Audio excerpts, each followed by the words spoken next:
any second now. So, go live. There we go. We are now going live. Any moment, I am now live.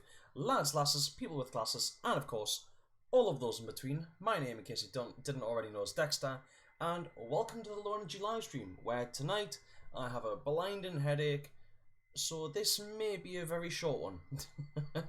Actually, I'm going to take those headphones off because they're making us feel stuffy right now. And also making us feel very, very hot. And I just don't want to wear my headphones.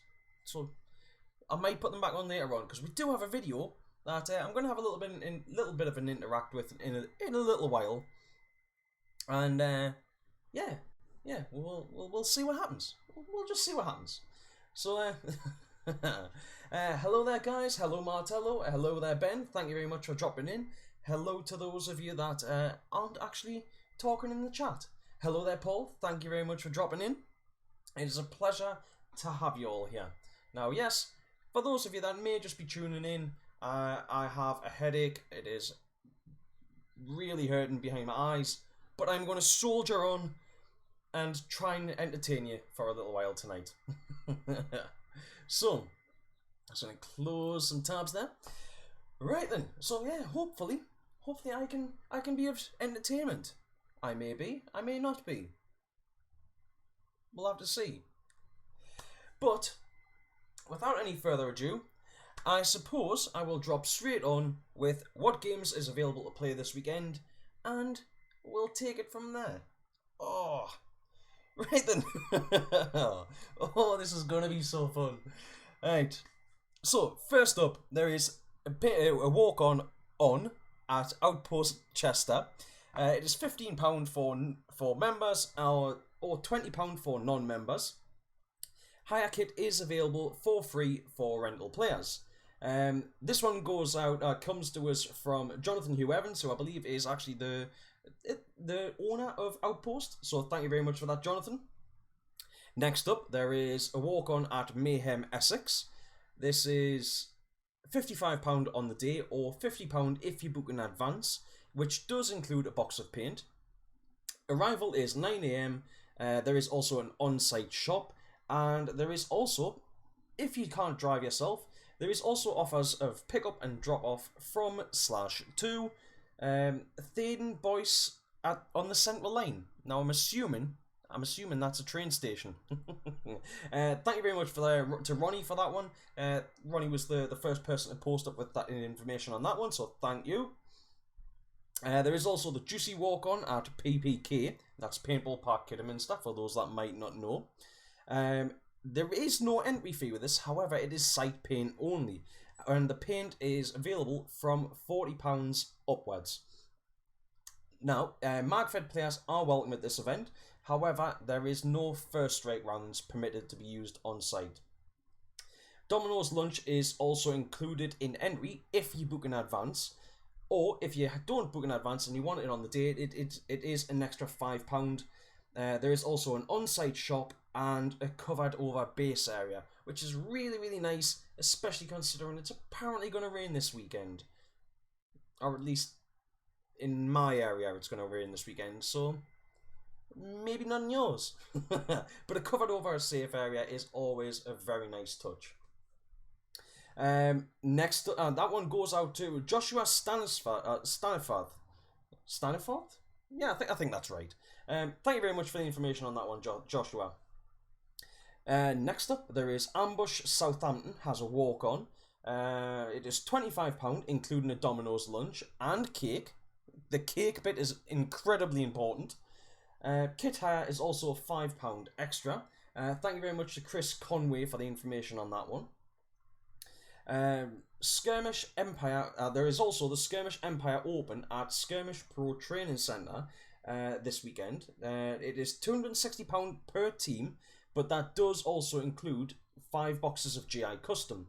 There is also different tiers on if you want to improve the paint that you have for that weekend, but I think it's only like a few extra pound per box. Other than that, I'm not too sure on what paint prices will be. There is also trophies available in each division for the top 3 teams. The site is open from 7 a.m. Captain's meeting is at 8:15, and first game is at 8:45.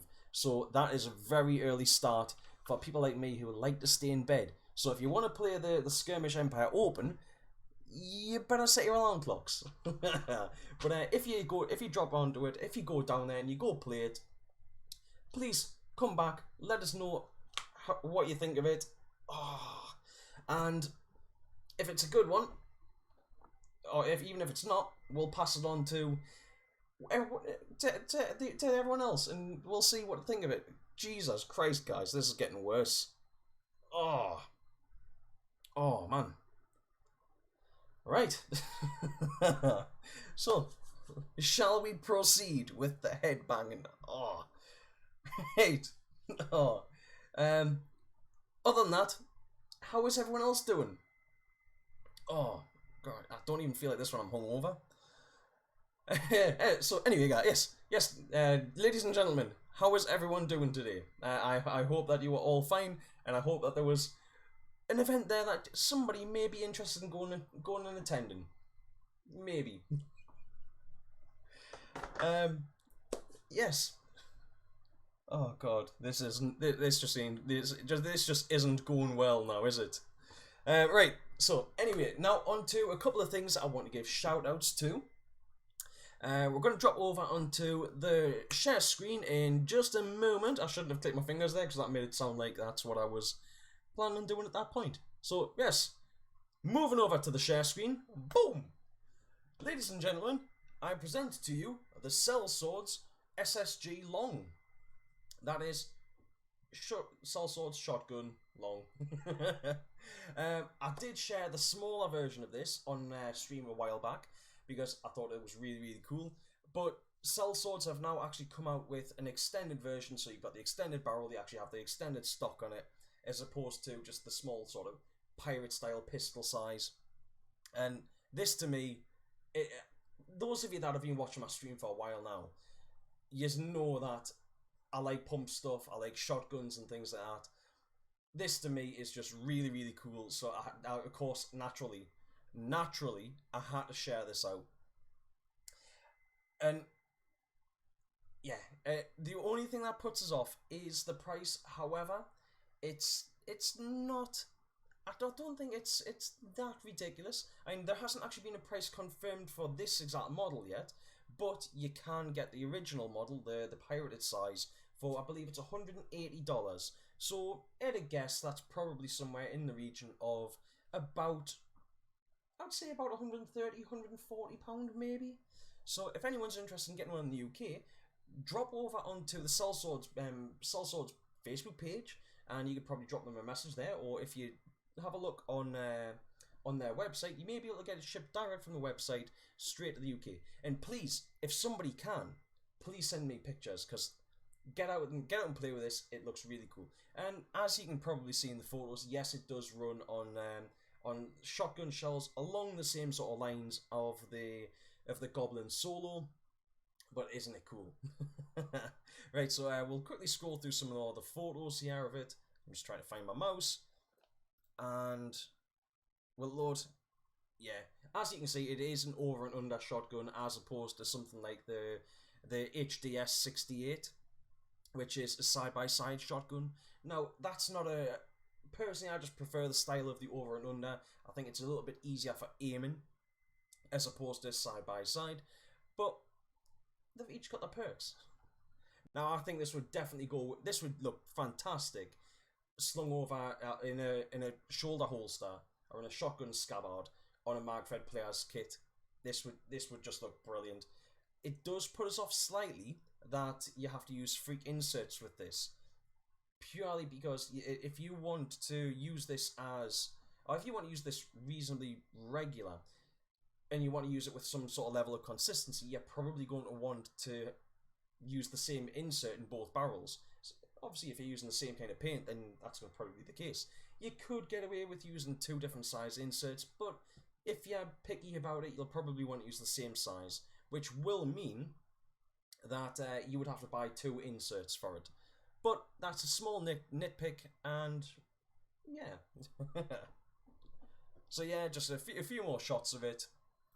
This is a break barrel for in case you're wondering. But yeah, so there you go. So that is the Sellswords shotgun, and I personally, I think it looks great.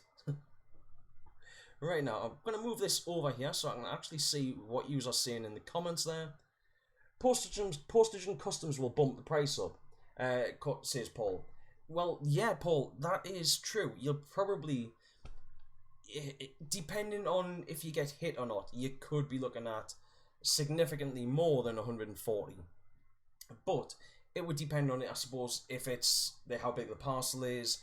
With it being, I think it's primarily 3D printed stuff. So the body and the barrel and everything is primarily 3D printed. So due to that, it's probably not going to weigh a huge amount, but it will be a little bit bulky, which isn't ideal. But the reduced weight should hopefully account maybe for the bulkiness. Also, with it being primarily 3D printed, it's not, if it gets scanned, it's not going to show up as worst case scenario looking like a real shotgun or anything like that. So that would be a nice touch. The fact that it's not going to have MI5 kicking your door in or anything. But the only thing that I would worry about is I did hear, and I don't know how true it is, so please take it with a grain of salt, that or a pinch of salt, however you say that saying. I did hear a little while ago that Sellswords was having problems because they are based in New Zealand. Because of some of the recent restrictions on gun laws, they were having some problems with transporting out of New Zealand. But if you contact Sellswords, they're the people that are going to know what the deal is with that, and I'm pretty sure that they're not going to try and steer you wrong. So yeah, if you like this, please contact the guys over at Sellswords, and yeah, hopefully you'll get yourself a nice, cool over-under shotgun. And if somebody does, please let us shoot it. But yeah, I think that's really cool. Right then, so I'll just close that one down. Next up, I want to give a shout out to Steve Biagus. He has just recently released a video. I think it was a couple of days ago now. Sorry, I don't have the exact date. He's just released a video a couple of days ago where he's teamed up with Dr. Rush to produce I don't know how to say it.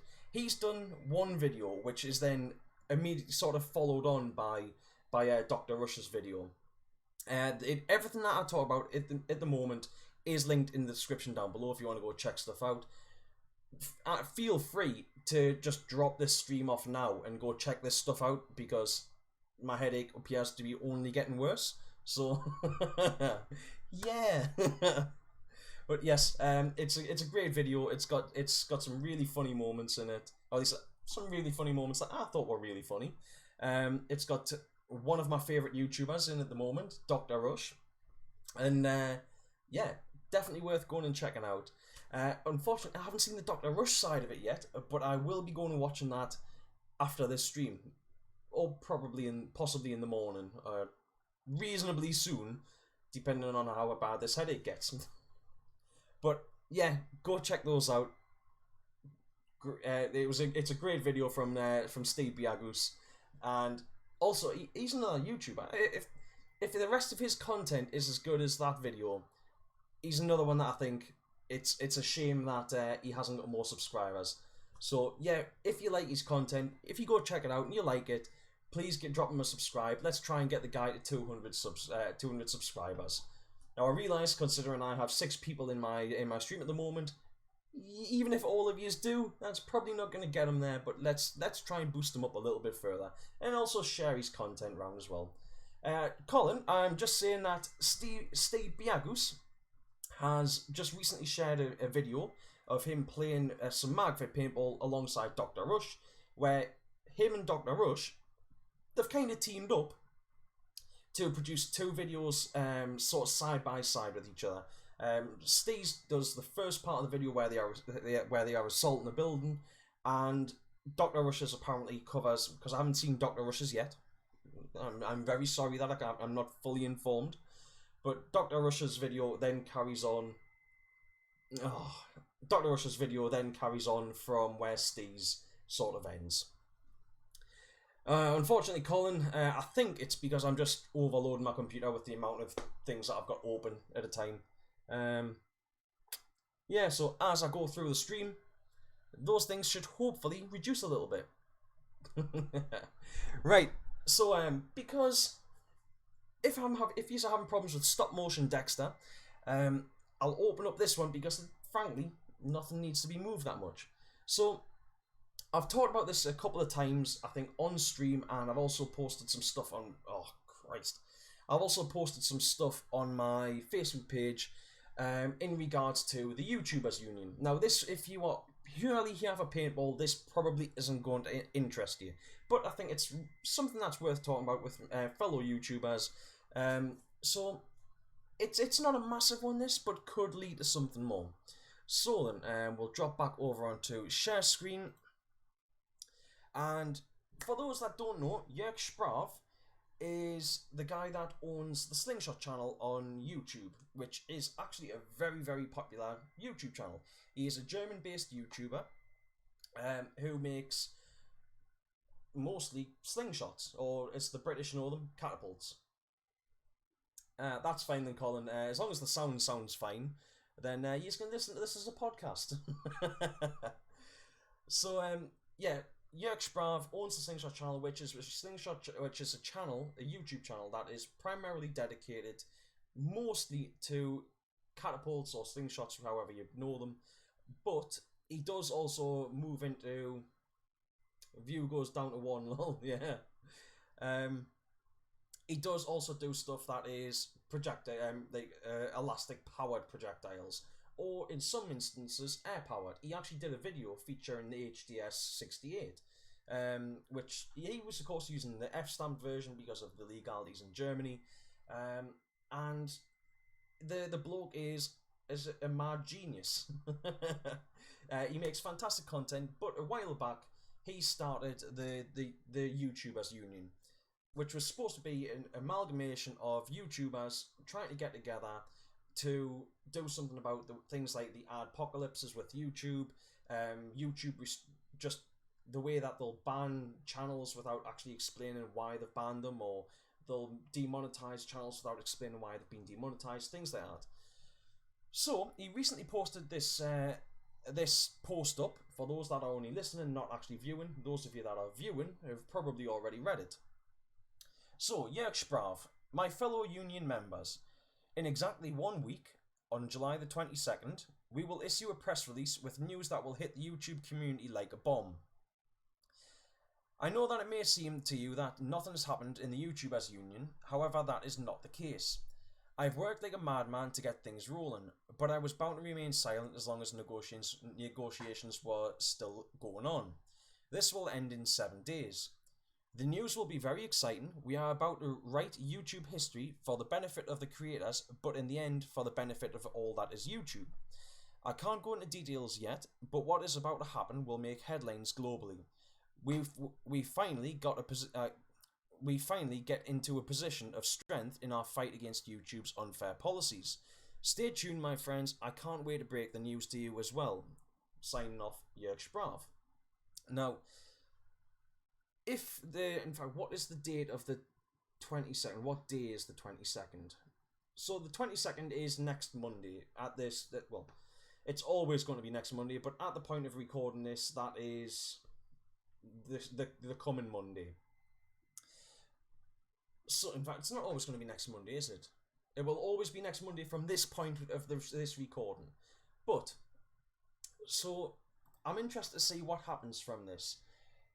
Because Jörg has spoke to people at YouTube before, and he does do relatively regular updates on what is happening with reasonably regular updates on what is happening with the union. And he's done videos on this and stuff. He actually, as a sort of a protest, he did turn off the monetization on his own videos for quite a while. Now, I don't know if that has changed or not, but the bloke was doing YouTube as a full-time job and effectively went back to work as, well, doing whatever it is he does, and gave up YouTube as a full-time job. So YouTube, thanks to the policies that a lot of people disagreed with, lost a YouTuber that was making them a lot of money. And that's what, if I do think unionising does work in some cases. No, it doesn't always work, but if YouTubers want some of the things that are happening with YouTube to change, or YouTube to be more open and honest and things like that, then people do need to kind of back this up. So if you are a YouTuber, then I would recommend joining the YouTuber union, and when you get an update, interact with it, talk about what's going on, share stuff that you think that's wrong, and we'll see where this goes. But yes, I will probably go over this again. I will probably go over any response to this on next week's stream. So if you're interested, please drop in and check that out. But yeah, I think for that, on that topic, that is pretty much done. Right, we'll go back to the main screen. So yes, hopefully something does come of that. Either way, well, I'll let you know if I see anything more. Right. Next up, that I kind of wanted to talk about. Now, for those of you that watched Monday night's live stream, I'm sure that you will be. Yeah.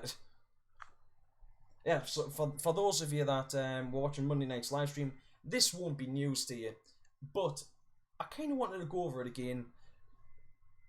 For those of you that might not have watched Monday night's live stream, hello there, Barker. Thank you very much for dropping in and checking the stream out. Also, Colin, he now has a shop selling things related to his channel, e.g., for example, slingshots, air rifles, arrow shooters, etc., etc. Yeah, and a lot of it is fairly reasonably priced. A lot of the stuff that he's selling is actually creations of his own as well. Like, for example, I think it's the Rambone slingshot.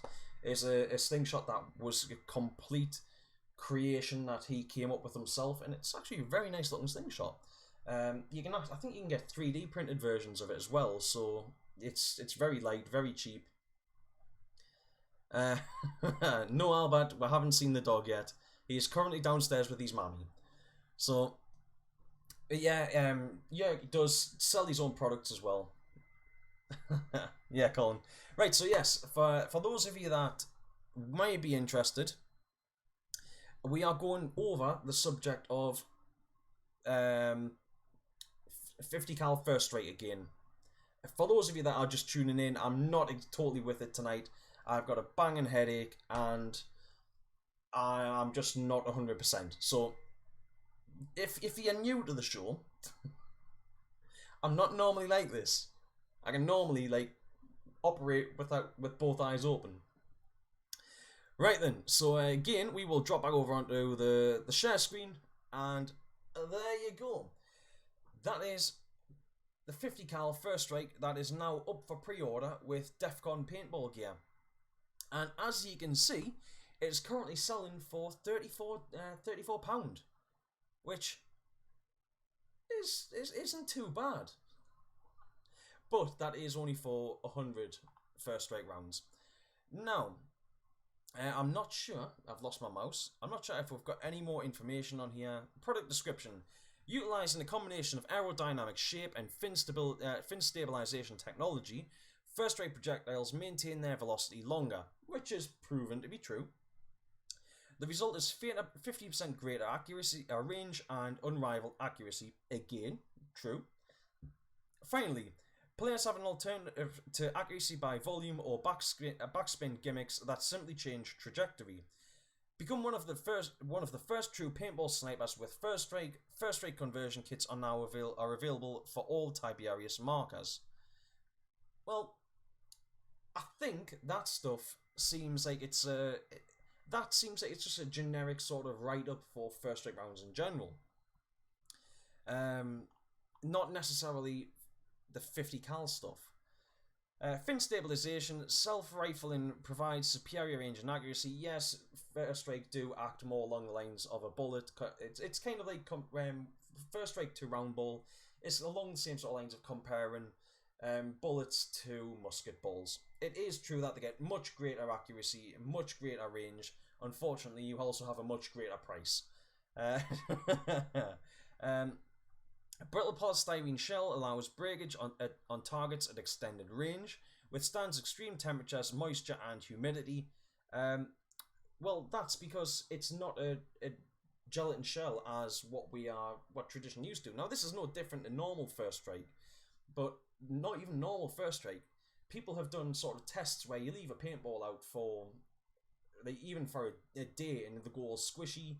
You know, you can effectively leave a normal paintball just out in the elements for a couple of hours and they'll go all squishy, they'll start and swell up even with just moisture in the air. And they're going to be they're not going to be usable. First rate rounds, you can't actually leave them out in the open for an extended period of time and you can be looking at weeks and they don't really change until the burst. Now, it's because First Rate are, I understand, photosensitive or break down. I don't know the exact word of it, but they break down in sunlight, whereas normal paintballs are just biodegradable. This says biodegradable and environmentally friendly. Well, that may be the case if they've changed the formula on them. And 50 cal, compliant with ASTM safety requirements, ultra thick fill, which is always kind of nice. You don't want to be getting hit with something that just then dribbles away and doesn't look like you've been shot. Superior marking for superior marking and visibility, which I do think this is very interesting. Now, at the minute, there is there is still a very small amount of 50 cal markers on the market because I think a lot of it was that people just, especially sort of tournament players, and I was one of those people that didn't really have any interest in having to go out and buy a whole new setup to shoot 50 cal. But the 50 cal boom was before MagFed. Now with MagFed, there is a definite desire there for shaped projectiles.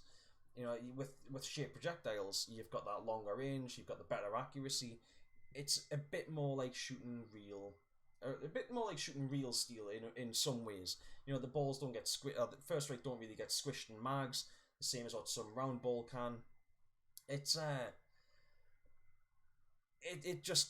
it makes sense to shoot First Strike when you're playing MagFed, but if you prefer to shoot round ball, I'm not going to diss anyone on that.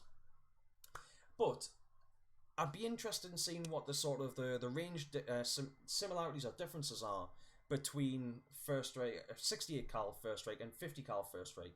I would assume that if these have to be shot at the same velocity as standard First Strike, then they may only then I would expect that they won't have as great a range. However, if these can be shot at higher velocities, which is First Strike, 50 cal can actually be shot at a higher velocity legally in the UK than 68 because it is a lighter projectile. So I'm not going to go into the maths. I don't really want to go that far into that tonight because head is just but yeah. So I'll be definitely interested in seeing what happens with these 50 cal First Strike and if they take on it looks having 50 cal First Strike yeah, having 50 cal First Strike in is this the dog coming up? No. Yeah, oh, come here then. Come on. Hello, dog. Yeah, having 50 cal First Strike, it'll mean greater range, greater ammo counts in mags. So you'll probably be able to have something like those 28 round mags as opposed to just 20 round mags where you've got to stick on either side. You'll be able to carry more ammo, which will be a little bit more realistic again, I think. Anyway, I'm gonna I think I'm going to drop back over onto the full screen here. For those that are interested in the 50 cal first strike, as I said, and as you've just been able to see, it is up for £35 400 on pre-order at the moment from Defcon Paintball, and the expected release date, according to the page, where you could probably see it for yourselves, is 31st of July 2019. So back on towards the end of this month, you should be able to get these relatively soon from then. Oh god, I feel like I'm just completely rambling. Something that I do find kind of interesting though is at the moment, First Strike or 68 cal stuff is about £45 in the UK for 100. Now, I understand you are literally buying the same number of product but less materials when you're getting these, so I'm assuming that's where that price difference comes in. But you'd think if 50 cal First Strike isn't in such a high demand at the moment, you'd think that the price would maybe be a little bit higher, unless they're planning on doing like a cheaper launch to see if people buy them, maybe. Right, so let's drop into some of these comments. And yes, there is a dog. He's just down there. I'm not turning my camera around because the room's a mess again.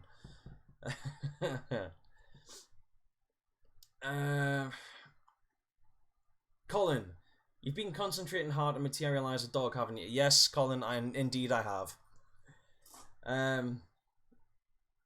Albert, you will see the dog. You will see the dog. I'm telling you, he's just down there. I showed you the dog on stream the other night. Ben, speaking of PBM, when is the latest issue going to be posted out? And Martello responds with, when it's printed. Indeed, I'm actually really looking forward to reading that. I want to be able to leave it on my desk at work and have people observe. Martello is still waiting for the advertising to come in. In fact, if anybody is watching this and they do have any desire to need advertising for the paintball industry, please contact the Paintball Mag, and you could potentially rent some. Is it rent or buy some advertising space? I don't know how that works, Martello. Would you like to indulge us in how what the process is or what it's called? I don't want to know how much it costs because I can't afford it. But I'm curious. Ben says, cheers, my post at home is shit is all. Well, mine's pretty good, but I do get a lot of parcels going to the neighbours, so you never know. Albert, you like it when you shoot your dribbles away, right? And Ben, no, make me do maths. No, I know, Ben. I know, no maths after dinner time.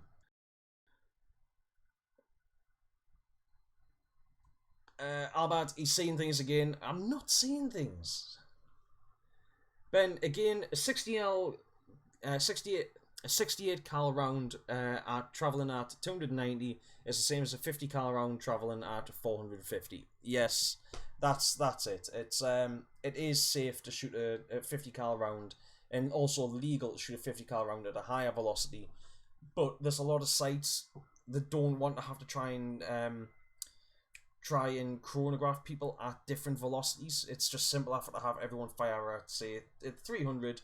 You know, the weight of the fire to chronograph at the highest weighted projectile, and then you're not gonna have anybody coming in going, well, I'm shooting at this, and then other people going, well, I want to shoot more, and cranking the markers up, not understanding the situation, anything like that. So I think that's why sites do it, and also I think there's possibly some insurance companies just don't understand that there's a difference, so they'll just put a blanket thing down and say, right, comply with this, and that's the way it has to be. Martello, you give me you give money, we put picture in. Yes, that's fair enough. That makes sense.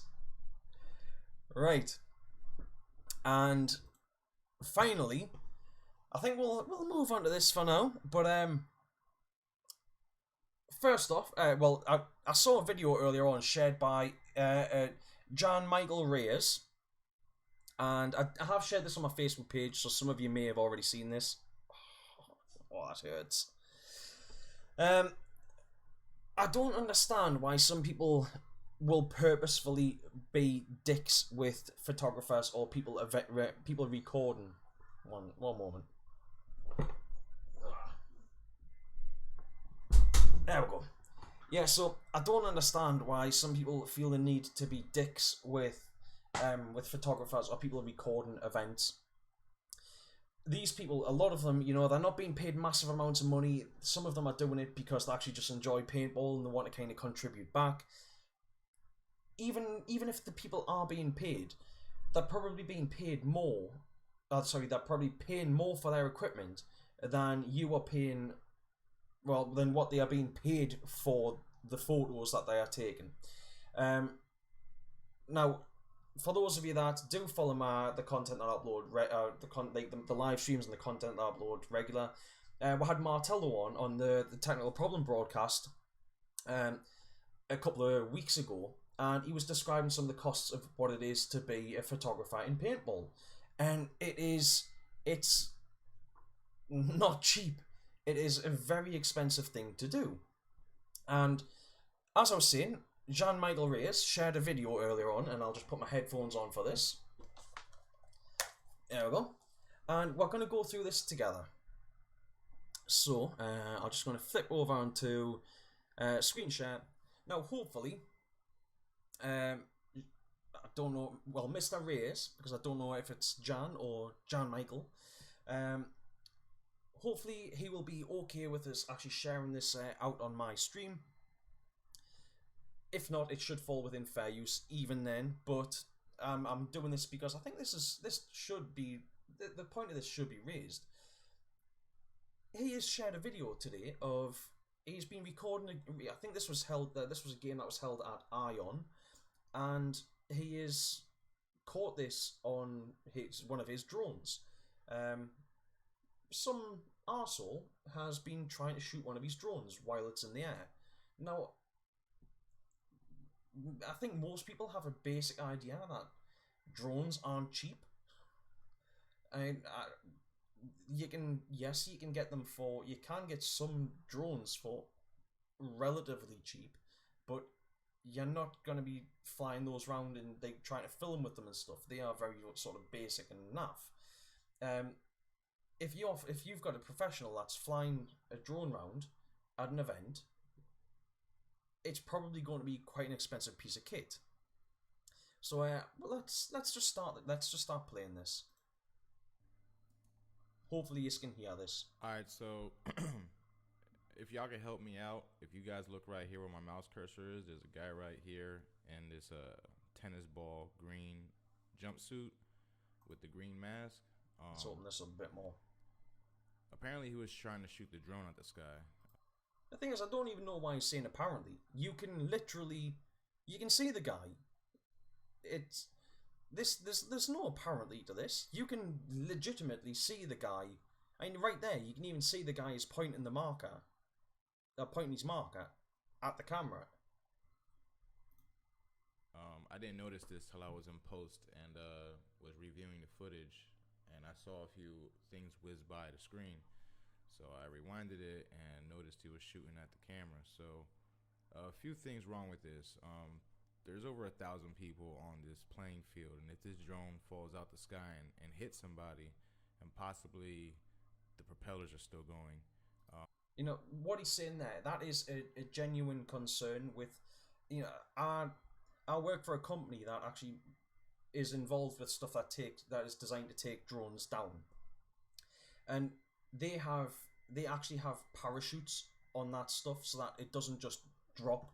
I mean, if a propeller goes, or if one gets injured and it drops on somebody, I mean, these things, depending on what you're buying or what you're flying, they are not light. And as he says in the video, if those propellers are still going when that hits ground, if that hits a person, I mean, the propellers can hurt you.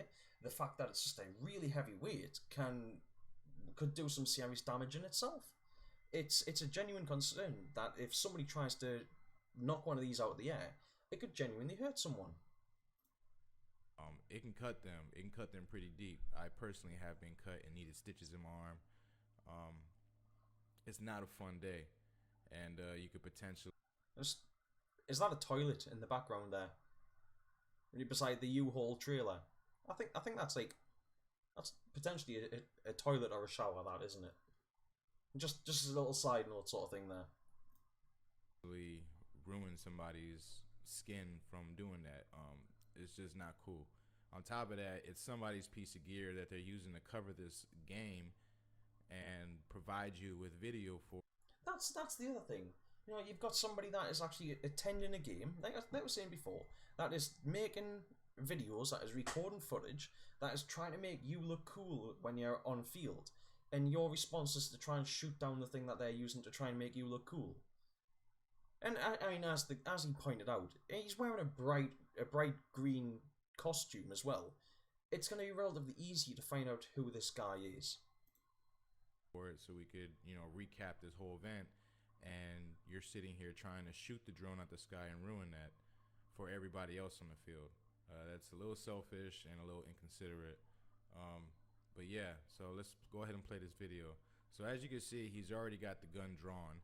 All right, and as I play, he's gonna go ahead, take a shot, take a couple more shots. Right, gonna put the gun down. So you can see outright that it is the guy. Again, and he's gonna take a few more shots. And this is directly at the drone. All right. Yeah, there is no apparently or anything with that. You can see outright that that guy is trying to shoot the drone. That's just not on. And I think if he had knocked that out the air and that had landed on somebody, providing it could be a GoPro or something like that. So that's good. There's a good chance that's going to survive the drop. I think if that had been knocked out the air, he should have been done. He should have been liable for any lawsuits. He should have been He should have been. They should be able to charge him. Something like that, because the guy that's doing the guy who's drawn it probably has insurance, but that person has damaged something that could then try to damage something that could then drop on and cause injury. I think if this person is caught, and then I don't think it's unfair to say that that person should be banned from that event. I think so to an extent. I think a little bit of public shaming isn't wrong. Like, wouldn't be unfair in this situation. I think for trying to do that to somebody's personal property, it's a proper dick move. But let's play this on for a little bit more. So I'm not sure who this guy is, and I don't really have. I mean, that looks like a set of virtual video, set of virtual videos. People trying and to it's shoot a bright drones. green it's just not costume. a good thing to do. And it's not even like he's just. It's not even like he's just another face in the background. If it had been one of these other guys that's wearing camouflage or something in the background, there's a good chance he might not have even really noticed which one it was, or he could have blended right in. But there's probably going to be photos of this guy in the safe zone wearing his bright green costume, and he'll be clocked as who it was straight away. Guy, you'd be pretty pissed too. So yeah, find out who this guy is. I mean, the idea of it being knocked out the air, a couple of paintballs might not do it any damage, but if it drops out the air and smashes off the ground, that's potentially, depending on how much this guy's paid on his drones, it could be a couple of grand just being smashed, that could potentially be smashed off the floor. I'm pretty sure this bloke would be pissed off if you just took his mark off and threw it up in the air and then just let it smash off the ground. I mean, I certainly would be if somebody did that with my gear. But yeah, so I thought I would share that one with these guys, because I think it is a massive dick thing to do. And yeah, I just thought it was one that was worth sharing out.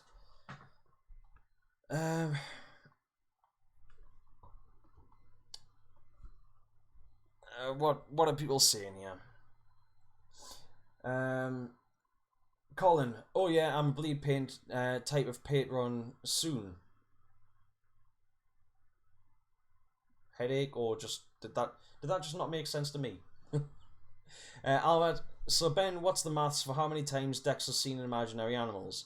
I see imaginary animals all the time, but my dog isn't imaginary. Richie Wong, he sounds like the bloke on K-Billy's super sound of the 70s Pulp Fiction. Reservoir Dogs. I can't remember that bit. And it was Rich Robson. Yeah, Rich gets blamed for a lot of things. But, yeah. So, anyway, guys, I think that is, to be perfectly honest, that's all I've got to talk about this week. And, I'm very sorry about that. But, yes, this is, I think at this point of the year, there's just not much going on. There's just not much exciting happening that I can really talk about. Or at least, not much exciting that I'm seeing to talk about. I will continue to, in future, try and bring you exciting information, exciting new topics to talk about. But, yeah, as I said, there's not really all that much that's exciting going on at the moment. So, yeah, I don't really know what to tell you guys. Well, to be perfectly honest, Ben, don't do maths on a Wednesday. Yeah. So yeah, guys, to be honest, I think I'm going to end it there because my head is still banging, and I'm as much fun as I normally have with you guys tonight. I'm not. No. I must apologise for that, but it's going to be a short one. All about the rules for GCC.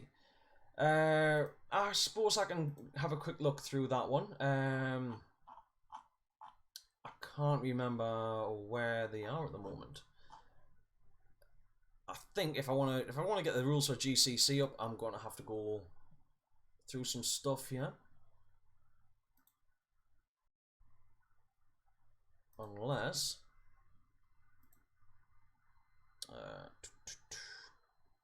give us a second. It's not that one. No, you tagged us in it, didn't you, Alba? Right. I think this might be it here.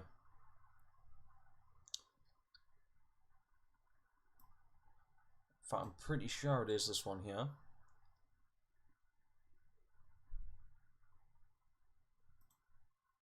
Right, let's see.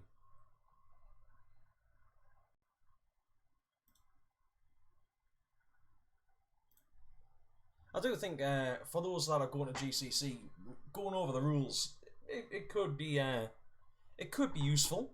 Now, if my computer will actually load here.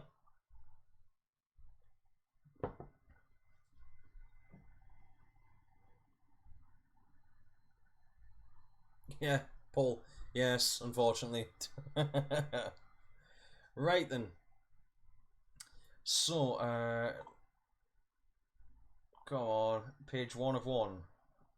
Because it's still loading. Alright. We'll let this load, and yes. So yeah, going over the rules for GCC, I don't think it's gonna do any harm. I think it could be interesting. It's been a long time since I've played any sort of tournament format. Right then. Now, I'm just going to quickly refresh that because I don't know if the stream has crashed for anyone else.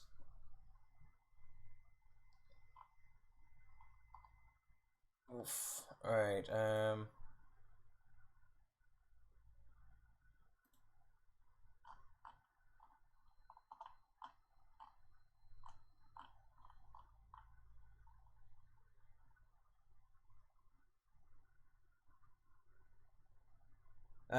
yeah, Albert, to be honest, I am a bit.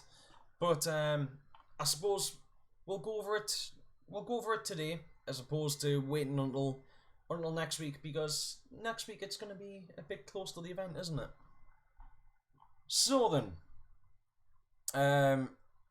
number 1, information. Rules and captains will be held on either side of the eve of the competition, or at least 1 hour before the first games on the first day of the competition. The purpose of the meeting is for event staff to answer any questions concerning the rules and provide all administrative information regarding the competition. It is the responsibility of the players and staff to understand and comprehend all rules governing the event, which makes sense, yeah. Seems that I'm down to only one person in the stream, which I don't know if that's because the stream has crashed or what is going on. Well, that's unfortunate.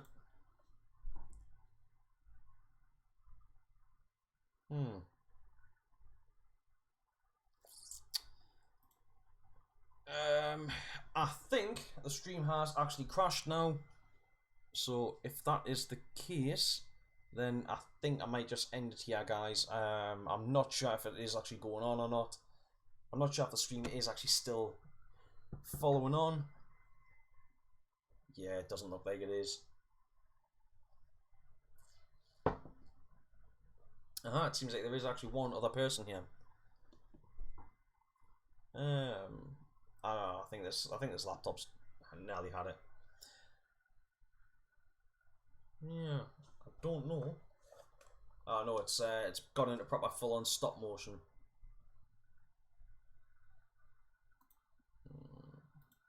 Close that.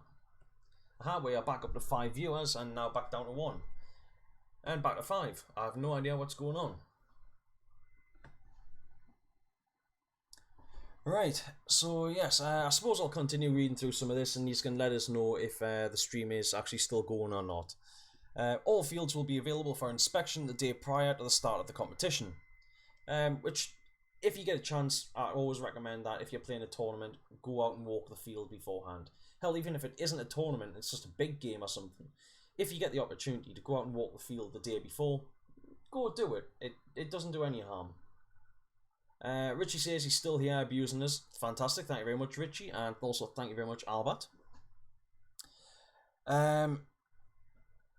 Only personnel authorised by the tournament administration will be allowed to film, photograph, tape, or record games. I guess I better get in touch with somebody at the GCC and make sure I'm okay to use my head cam then. Because I suppose that is taping, recording the games and all that sort of stuff. Right. Standards. All game fields shall be free from anything that would pose an unnecessary risk to players, including cliffs, areas with jagged rock, etc. Okay. I don't expect that there'll be that many of them in down at Bassett's Pool, but okay, it's good to know. Both players and judges should be able to move freely on game fields. Game fields should not contain significant wet or swamp areas. Damn it. Dense undergrowth or the like which would impede such free movement. Well, that's not fair. I want to have to wade through a swamp to shoot somebody. Fields will contain 2 flag stations positioned at opposite ends and equal distance from the side. Equidistant. I'm assuming that's meant to be equal distance from the side tape lines based on the field terrain. Staffing. Each field shall have a minimum of 6 field judges, including the ultimate judge. Only judges authorised by the ultimate judge of the field may actually make calls of games played on that field. Yeah, I mean that's fair enough. Paul says sound but no video. Unfortunately, Paul, I have no idea what I can do to fix that, and I also don't know why I'm still wearing my headphones. Yeah, I don't know what I can do to fix that. For some reason, my laptop just doesn't want to play tonight. Teams. All the teams' players taking part in the event should be included in the teams submitted. Only people included in the team's roster as players have the right to play in the event. Yeah, that's perfectly reasonable. No player may appear on one or more may appear on more than one team roster. Damn. I was really hoping I would be able to play against myself. All teams must submit complete rosters before the start of the event. A player may not be removed from a team's roster after the start of the tournament. There may be no more than 12 people on a roster. Yeah, all that seems perfectly fine to be honest. Controls. Players are responsible for removing old hits or will be eliminated at the start of the game. Yep, that's standard tournament stuff. Players are not allowed to use tools during gameplay, again pretty standard. Each player must have 1 foot on the team's flag station, 1 foot in the team's flag station prior to the start of each game. Barrels must be pointed down below the player's waistline. That's... okay, yeah, okay. The ultimate judge will begin a game by counting down so that each team can clearly hear the following: 3, 2, 1, 10 seconds. Thereafter, the game will begin 10 seconds later with the ultimate and flag judges yelling, "Go, go, go." Yeah, so 3, 2, 1, 10 seconds, and then some point in that, go, go, go. Yeah, I'm fine with that. A game will end only by the ultimate judge announcing game over. Eliminated players must exit the field by the most direct route or as directed by a field judge. Yep. All live players at the end of the game must present themselves to a field judge at the exit point for inspection. Yeah, so if you realise that you've got a hit on you, you are kind of buggered. No player having exited the field may re-enter the field without permission from a field judge. Yeah, makes sense. There's no going off and then wiping a hit and just trying to sneak back on. Not that I expect anybody would be stupid enough to do that. All players will be chronographed at their flag stations by the chronograph judge prior to the start of the game. The chronograph judge may take the markers from the players and inspect them for the following: the presence of foreign matter in the barrel, feed port or loader, tightness of screws, barrels, tanks and other working parts that can increase or decrease muzzle velocity, presence of valves or expansion chambers which can be turned on/off, or all valves will be placed in the open position, presence of external velocity adjusters which are not covered or fixed in place, bouncy triggers, any other device, part or item which would enable a player to effectively shoot in violation of the rules set forth in section 10.2 or increase the muzzle velocity of a marker. Right, yes, Richie, play with myself, yeah. So for those that might not have understood that, which I don't think there'll be anyways, if you're using an electro marker, if you hold the back of the marker and slap the back of the tank, your marker should not fire. If it does, you've got a bouncy trigger and you will not be allowed to play. Your gun should be completely turned on, or at least all of the air valves on your marker should be completely turned on when you're going out to play. So ASAs, on-offs, anything like that, they all need to be turned on. Yeah. Other than that, I think that's pretty much all pretty reasonable. If anybody does have any questions or anything that they want us to go back over when I'm going through this, please feel free to let us know.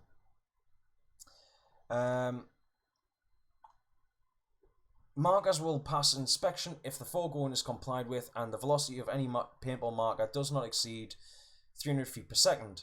All players whose markers did not pass inspection of the chronograph judge can elect to enter the field without a marker or be counted as eliminated. Well, if your marker fails, unless somebody else can swap with you immediately, then just go on as a player without a marker. You can be a distraction, you can run for a flag post, whatever. As long as you just get on the field, you can still be useful. More than 3 shakes and it's classed as a tank there, Albert, eh? I saw that before you deleted it. Chronographing on the field may take place at any time at the discretion of the field judges. Such chronographing will take place in a manner which would at least interfere with play. Players whose markers are shooting in excess of these allowed limits will be eliminated from play. Yeah, that's perfectly reasonable. If during gameplay one shot is fired between 301 to 309, that player will be immediately eliminated. If one shot is fired between 310 and 319, a 1-for-1 penalty will be assessed. If one shot is fired at 320 or more, a 2-for-1 penalty will be assessed. So yeah, what that means for those that might not know, a 1-for-1 penalty is if you've done something wrong, they'll pull you and one of your mates. If a 2-for-1 is the same, except for they will now pull an extra player. So if you shoot at 320 feet per second, they will pull you and 2 of your teammates off the field because you've done something wrong. Now, it's not unheard for. Now, in a 10-man event, that might not be such a huge deal. You losing, like, say a one for one, in a tournament with like 10 players might not be such a big deal. That's only potentially 8 players that are now going to be on field. In a 5-man event, that's a significant part of your team gone straight away. Paint checks. Paint checks are performed by a judge. Paint checks are performed by a judge in his sole and absolute discretion, or if directed to do so by another judge. If it is felt by any judge that a paintball may have hit and broken upon the player called for the check. Judges may, but are under no obligation to perform a paint check if a player has requested one on himself or any other player in the game for his or the opposing team. That's reasonable. Judges will make every effort to perform a paint check without calling a player neutral.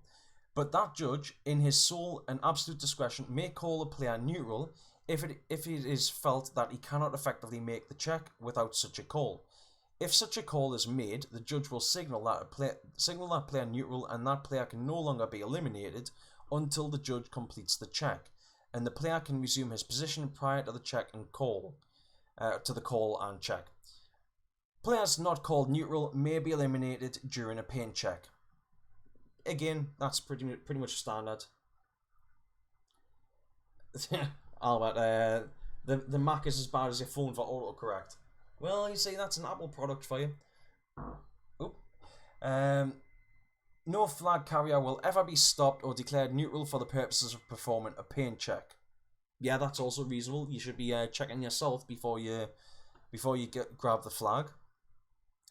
If a judge performing a paint check determines that a player is hit, the player must immediately signal himself eliminated by calling out hit or out just once, place his barrel bag on his marker and exit the field by the most direct route or as directed by a judge. If a judge performing a paint check determines that a player is not hit, the player may continue to play. Eliminations. A player is eliminated if a paintball shot by a live player strikes and breaks on him or anything that he is wearing or carrying. If the paintball does not break, the player is not eliminated. If that paintball strikes another object and paint splatters on a player or anything that he is wearing or carrying, he is not eliminated. So standard paintball rules there. Obvious hits are those which impact and break on easily observable places of the body or equipment of player. Players with obvious hits must immediately signal themselves out, so again, standard practice. Players with hits in areas or places which are not easily verifiable must immediately call for paint checks on themselves. So yeah, if you're shot in the back and it feels like a bounce, stop shooting, call for a paint check, and a ref should be able to give you a quick check over. Unobvious hits are those which are not felt and break on players or equipment which are not easily observable or discovered. Players with unobvious hits will be eliminated when discovered. Yeah, that's it. Albert, as it was not a tank. Yes, I'm well aware it wasn't a tank, Albert. Right, a player is eliminated if any part of his body or anything that he is wearing or carrying is outside the playing area, and judges' rulings on such matters are final and non-appealable. So don't go out of bounds. If you go out of bounds, you're out of play. He is found with prohibited equipment on the field. I think we've already gone through that one. He separates himself by more than 5 feet from the equipment brought onto the field, except for pods, harnesses, loaders, or squeegees. So you could take a hopper off your marker and launch it to the other end of the field. You're still good to play.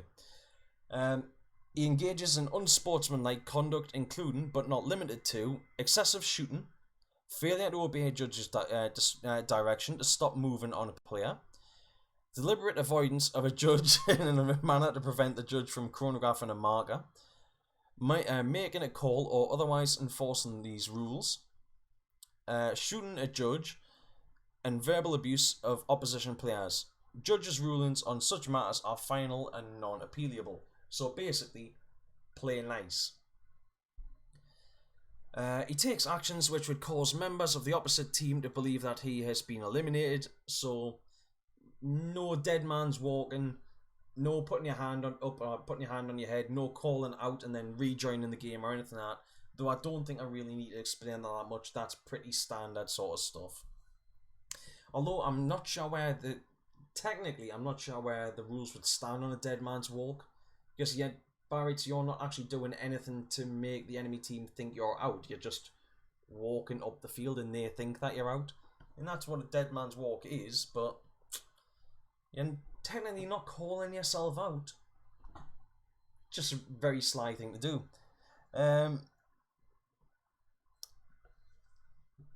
His marker is shooting in excess of 300 feet per second on any one shot.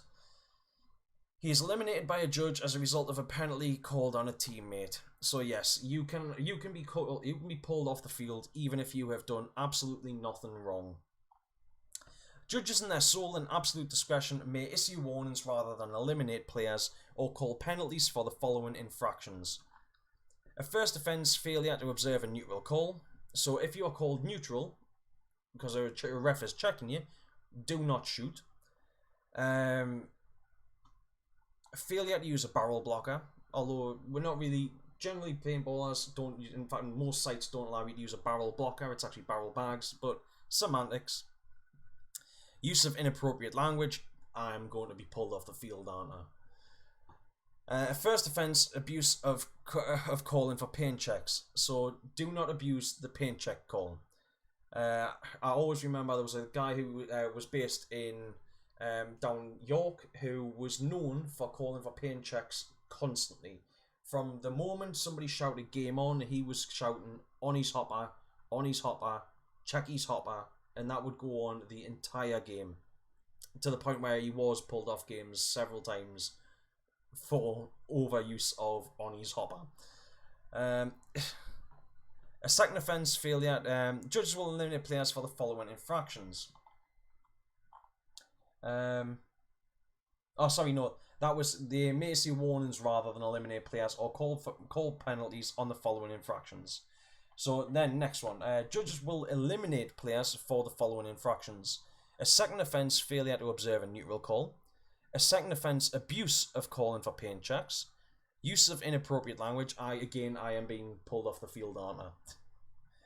Aggressive movement during a neutral call to within 60 feet of the neutral player. Well, I've got no idea how far 60 feet is, so I'm probably going to be done for abusing that.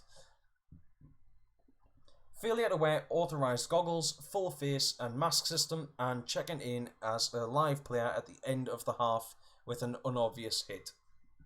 So, wear proper goggles. It's got to be proper full face and mask system, so no playing with like half mesh mask or playing with no ears on your mask or anything like that. And checking in as a live player at the end of the... You can also be eliminated if you check in as a live player at the end of a half with an unobvious hit. So only check in as a live player if you are sure that you haven't been hit. Penalties. If a player is playing on, that is continuing to play with an obvious hit, which includes but is not limited to continuing to shoot his marker or otherwise engage the opposition, continuing to move except in appropriately exiting the field, talking, signaling or otherwise communicating information except to say hit or out just once, impeding the progress of opposition players, hampering a judge in making a paint check or call, or providing a teammate with paintballs or equipment. The judge will call a 1-for-1 penalty, so don't interfere with games. And such player, along with one teammate, will be immediately eliminated. Provided, however, if the judge determines that the offending player's actions altered the course of the game, he, in his sole and absolute discretion, can call for a 2-for-1 penalty and remove the offending player and 2 live players from the offending player's team. Judges' rules on such matters are final and non-appealable. So basically, if you've done something that the judge deems that has affected the game further down, or will affect the game further down the game, then it can be a 2-for-1. Yes, Albert, I just want to get pulled off. Richie Wong, non-stop swearing in order to be pulled off. Dirty bugger. Well, you know, talk dirty, you get interesting things, don't you? You get your mouth washed out with soap. If a judge determines that a player is attempting to deliberately remove paint from a valid hit in order to avoid elimination, the judge will call a 3-for-1 penalty. So if you get caught wiping, you're going to get a 3-for-1. So it'll be 4 players taken from your team. And such player, along with 3 teammates of such player, will be immediately eliminated. Judges' rulings on such matters are final and non-appealable. Freight training is the act of utilizing multiple players who move and act in concert so that the lead players, after being marked and eliminated, impede and prevent the timely elimination of other players in the train. Judges will allow a freight train to continue, but will remove 1 live player as well as any eliminated players for each instance of continuing to play by the players eliminated. I didn't even know there was a real name for that. If an eliminated player shoots from the dead box, a judge will call a 3-for-1 penalty and eliminate 3 live players from the offending player's team. Judges' rulings on such matters are final and non-appealable. Yeah, that's basically a game-altering move, that. Or could be a game-altering move, so yeah, 3-for-1. If during a game a player uses a marker in violation of section 10.2 hereof, a judge will call for a minimum of a 3-for-1 penalty and eliminate the offending player and 3 live players from the offending player's team. Judges' rulings on such matters are final and non-appealable. So yeah, you get caught using a dodgy marker, 3-for-1. Immediately after a game, if a judge determines that a marker is in violation of section 10.2, penalties against the player and the team will be enforced in accordance to the penalties laid out in section 10.2. Gear worn or carried and clothing is what's coming up next. Each player may wear only 1 layer of underclothing beneath jerseys and pants. I'm pretty sure that at Paintfest at the back end of July, you aren't going to be wanting to wear any layers underneath. Each player must wear only 1 long sleeve jersey and one pair of full length pants. Damn it, I was hoping I could wear my shorts. Which are not oversized, which are not made from highly absorbent materials such as felt or fleece, or of a highly padded or slick materials such as nylon or rubber. And damn, well there goes my gimp suit, and I can't wear a fleece jacket. Oh god. Players may wear a single layer nylon neck protection. Well, doesn't that go against section 10.32? Players may wear a single pair of gloves with or without full fingers. Gloves may be padded. Alright. Players may wear headgear which does not extend more than 1 inch below the collarbone or below the shoulder blades. So, unfortunately, guys, you won't be able to wear your dreadlocks if you're into those. Protective gear. Players must wear goggles, full face and ear mask systems manufactured for use in paintball games that are in good repair and with lenses not in any way damaged. These systems must meet or exceed ASTM standards. So basically, good quality lenses, good quality masks. Players may wear unmodified forearm, elbow, knee and shin protection over or under clothing. Male players may wear groin protection and female players may wear breast protection. Now, curiously, does wearing breast protection count as a second layer? If you're only allowed to wear 1 layer underneath your jersey, does wearing breast protection count as a second layer? I suppose I'm going to assume no. I don't think anyone's going to get harsh enough to class that as a second layer. Albert, a bloody bugger ref. Are you going to pull me off? Markers.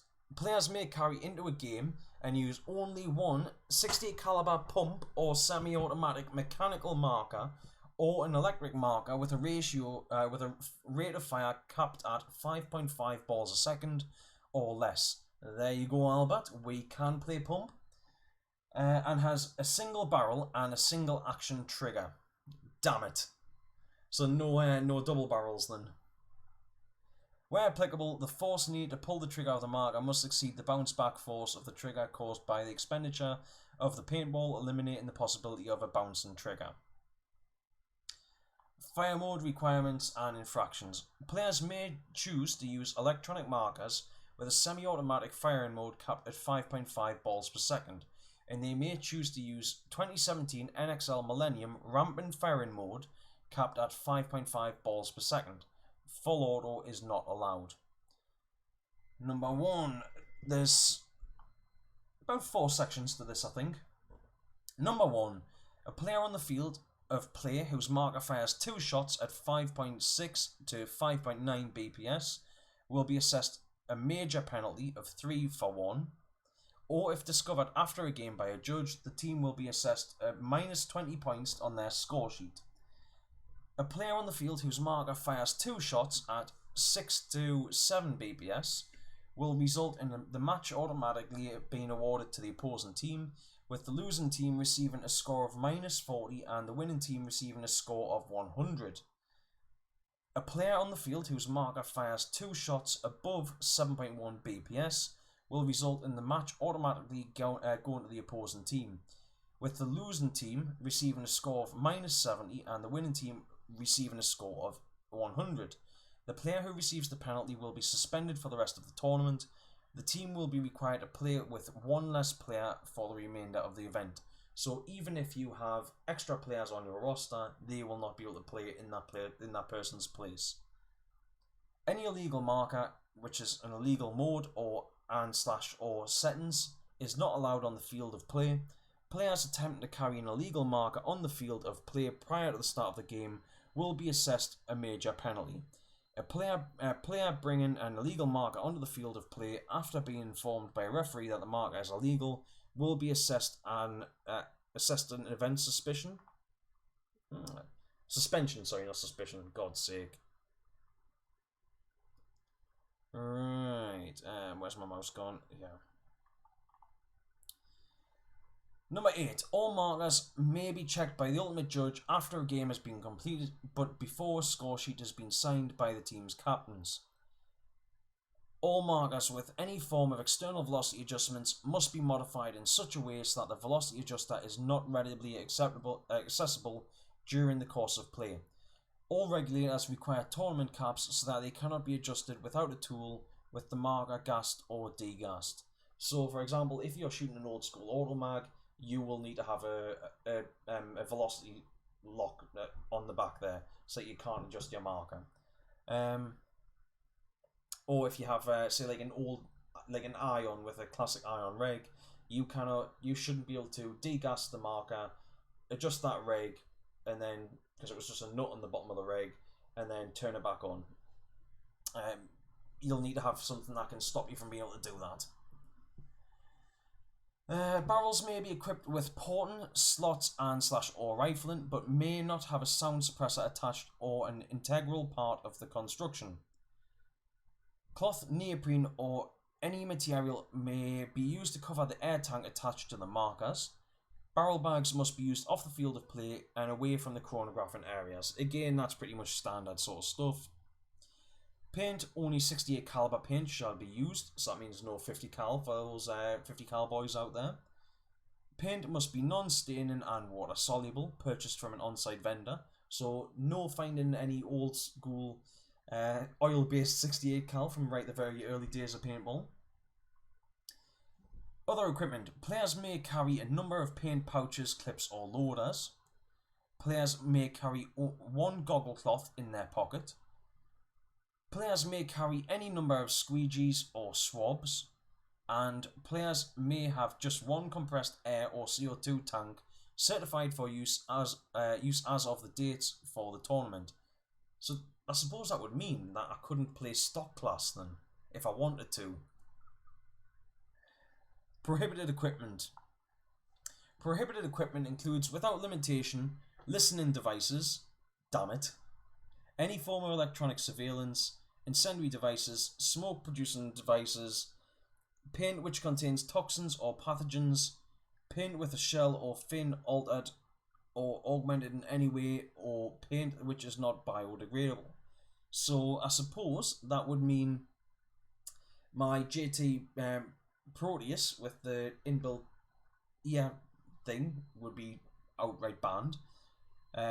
No directional microphones. No cameras. No smoke grenades or flashbangs or anything like that. No pepper balls. Damn it. They just don't allow you to have fun at these things. Markers or other equipment not in conformity with the provisions of section 10.2 are prohibited.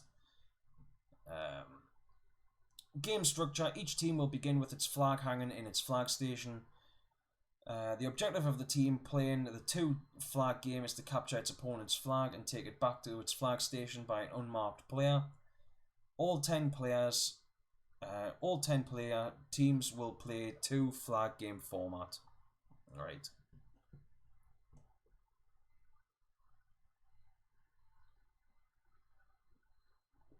Well, Albert, I don't protect my moves because paint just bounces off them. Right,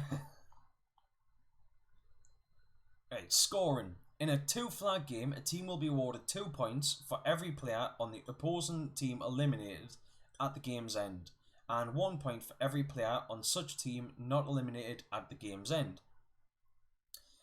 In a 2-flag game, a team will be awarded 20 points if it successfully pulls its opponent's flag first. In a 2-flag game, a team will be awarded 50 points if it successfully hangs its opponent's flag in its flag station first. Points are awarded at the conclusion of the game by the ultimate judge. Elimination points are awarded to a team for every opposing player removed from the game in progress. A player may be removed for a valid hit, going out of bounds, surrender, or voluntary exit of the field. Elimination by a judge, valid or invalid, abandonment of equipment, moving more than 5 feet away from such equipment, except spent or unspent paint pods, or beginning the game outside of the team's flag station. I think that's pretty reasonable. Hello. So I'm interested. I do find it interesting now that they've got surrender included in that. So you can surrender players in this. I mean, surrender, I suppose, even in a normal tournament, is an option.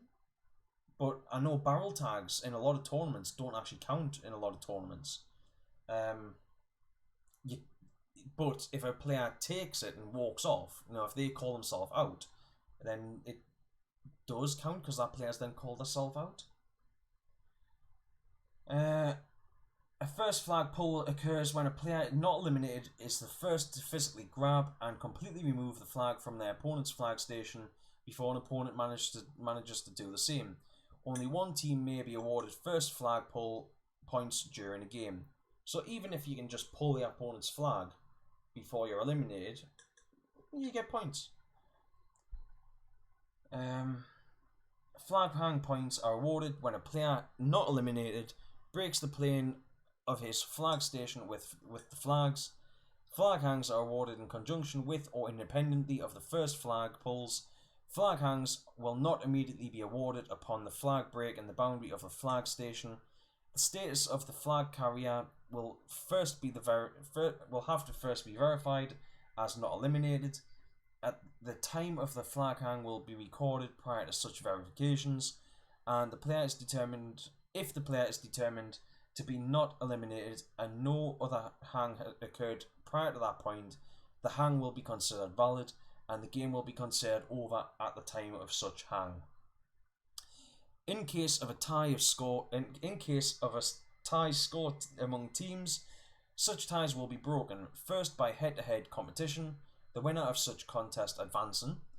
If tied still, second by previous round scores, top scorer in that previous round advancing. If tied still, third by total eliminations scored in the round. the top team in such scoring advancing. If tied, still fourth in single 3-minute one-on-one on a field of the event organisers choosing. If tied, still fifth with a single coin toss. So I don't know how it's possible to tie for the 5 times. Oh, but if it's, I suppose you're gonna have rules in place for it. Seeding for the second day's play, top 2 from each group plus 1 wild card, best third place. In the event of less than 21 teams, the divisions will be as follows: Pro will be full 7. Almost Pro and not Pro will be split evenly. All events will be made in the efforts will be made in the prelims to allow teams to play their full 6 games in the event that there are not 7 teams in a division. Then cross-seeding from any division that is also deficient will occur. If this is not possible, then they will get an advantage on their previous games. Final divisions will be split as described in 11.19. In the event that there are less than 7 teams in these divisions, there will be no cross-division games. They will play all the teams in the division only once on the second day. Okay. Albert says, so you get points for pulling your opponents off. Yeah, you get points for pulling your opponents off, and you also get points for sweat. You also get pulled off if you do a whole host of things. So either way, it's win-win.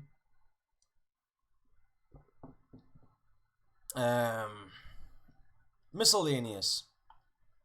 Decorum. Oh no. Teams and players thereon shall refrain from wearing or otherwise displaying offensive pictures, words, or logos. Alright. Teams and players thereon shall refrain from engaging in any conduct that would bring the tournament, the promoters, or the game site into disrepute, including but not limited to trashing hotel rooms. So don't trash hotel rooms because it could cost you the tournament. The discharge of markers in ungoggled trafficked areas. Shoot your markers only where you're supposed to shoot them. The willful destruction of private property. So don't be a vandal. Physical altercations. Don't fight. Except in defense of one's person against an unprovoked attack. Defend yourself. Don't chin other people. Or the commission of a criminal act. So don't be a criminal while at the tournament. And that, ladies and gentlemen, is pretty much it. Original rules supplied by the Iron City Classic, event in association with Paintfest, the Ultimate Paintball Festival Weekender. And yes, ladies and gentlemen, that is it for the rules for GCC. Now, I hope you found that informative or interesting. If you didn't, then I'm very sorry, but there's nothing I can do for you. And yeah, I hope that has been interesting and informative for you. And if you're planning on playing the GCC, I hope that sticks with you.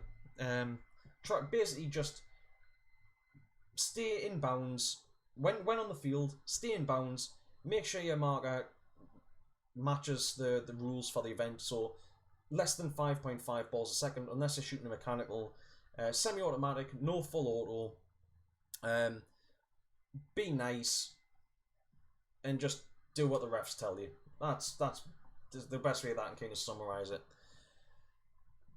Richie says, don't get drunk. Well, I would hope that's not something that I will be doing on field anyway. And yes, Albert, I am kind of worried now. So anyway, ladies and gentlemen, my head is still pounding. So it has been a pleasure, but I think that I am going to end the stream here. So for those of you that may be joining now, I'm very sorry, but we are coming towards the end of the stream because head banging, hurting, lots. So a quick recap of what we've covered tonight. We covered where to play this weekend. That was right at the start of the show. We also covered shooting at drones after some videos released of cinematographer. Like somebody at an event recording some footage with his drone and caught somebody shooting at it. We've also covered 50 cal First Strike, the Cell Swords SSG, which is a new product from Cell Swords Paintball, which is a sort of over and under shotgun. And we also covered the Grand Central Classic rules for tonight. For the rules for Paintfest. Something else that I was going to mention, and I've actually just realised that I've missed it. Some of you may have already noticed it if you've been in the comments down below. Sorry, in the description. Manchester 3D Printing has now posted an actual website, so if you are interested in any of their products, you can go over and check it out on Manchester 3D Printing. Find out the list of all the products. So if you're looking for things like some paintball sort of knickknacks, you can get some of those on there. You can also get marker stands, mask stands, display stands, some really cool sort of stuff. Like I said, some really cool stuff. Unfortunately, guys, I am not the most eloquent tonight, thanks to this brain hurting. But thank you very much for dropping in tonight. It has been a pleasure to entertain you. Also, I've just realised I missed something else as well. We also covered, I gave a video shout out to Steve Biagus for his Dr. Rush and his Dr. Rush and Biagus video that was released a couple of days ago. So thank you very much for tuning in tonight and watching my insane ramblings. It's been a pleasure to entertain you as always. I hope I have managed to do that for a little bit tonight. And I think, well, quickly go through some of these comments and then I'm going to end the stream. So at any point from now on, the stream might just go dead. I know I'm not brilliant at ending this fantastically. So, Albert, does it say anything about a double trigger? Albert, I did not see anything in the rules about having a double trigger. I don't see any reason why you wouldn't be allowed a double trigger if you are allowed to use electronic markers. Albert, again, we're knackered. More than half the team are from Nibbleborough, full of criminals. I'm guessing that's Middlesbrough, full of criminals. Yeah. And we all know how they like to keep it in the family. Fair enough, mate. Anyway, I'm going to end the stream there, guys. So thank you very much for tuning in. It has been a pleasure to keep you entertained. I love you all. You make me feel so appreciated. And I shall see you next time. And yes, I do want to end the stream now. Thank you.